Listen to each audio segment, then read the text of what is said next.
Hey everybody, welcome back to Traveling Art Room, where art travels to you. Today we're going to construct a positive affirmation inspired by Keith Haring's Dancing People.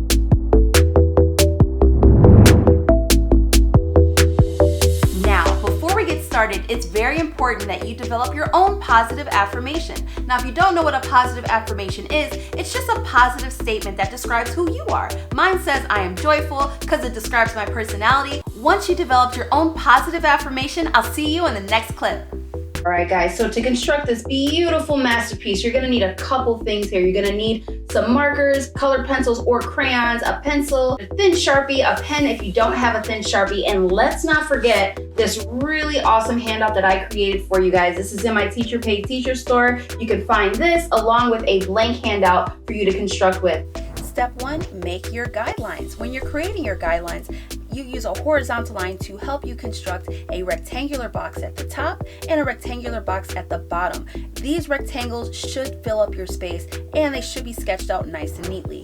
When you get to step 2, it's also important, like you did in step 1, to sketch very lightly, and step 2, you're actually just creating your word in capital letters, filling in the rectangular boxes that you did for step 1. Pause this video so you understand what your step 1 and step 2 should look like when you're finished. Now, step 3, it's time to construct our Keith Haring people. When you're constructing your Keith Haring person, you need to make sure you start with the head first, work your way down from the head to the arms, to the body, to the legs, and then lastly to the feet. Also, when you're creating the Keith Haring person, you want to make sure that the head is like an upside down C, and the motion of the arms and the legs are definitely going in the direction of the letter you're trying to communicate. So when you're constructing your Keith Haring person, don't make it too complicated. It's really just a series of different straight lines or curved lines connecting each other to create different parts of that person. Also, keep the width of your arms and the width of your legs consistent. You don't want them to be too skinny or too wide, and you want them to be consistent with the width so it flows and it looks accurate. Now, when you see how I'm creating the J, made it a capital J, and it looks like the scale of my person is matching the scale of the sketch of each letter that I created. When you're also making your Keith Haring person, look at the letter that you're constructing and try to mimic the lines that your letter creates with your Keith Haring person. So it's really just following the motion of the letter and having it flow with the person you're actually drawing.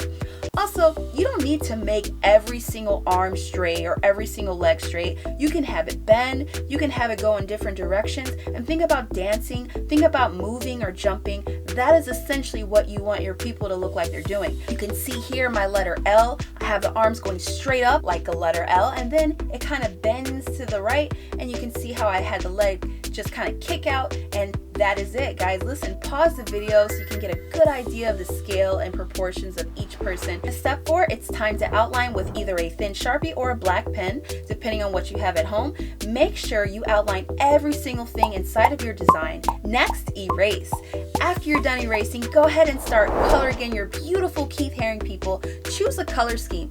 A lot of my Keith Haring people are actually cool colors. So when I color the background, I know that I'll have a warm color in the background to make my Keith Haring people pop forward. So you want to play with colors like that. Warm next to cool will always make your design pop. And you can have multiple colors in the background. It doesn't have to be one color. Don't forget the bottom portion of your design, and definitely have your broken line pattern in your design as well. When we go to step 6, you can see that you're adding your action lines. You're right here, guys. You're at the end of your project. All you have to do is use diagonal lines around the head to make it look like it's radiating. You want to use curved lines to make things look like it's wiggling and moving. You can add characteristics like light bulbs or hearts or whatever you like to do to fill up your space to add that detail, and think about the motion of each character so you can tell the viewer exactly what's happening in your picture.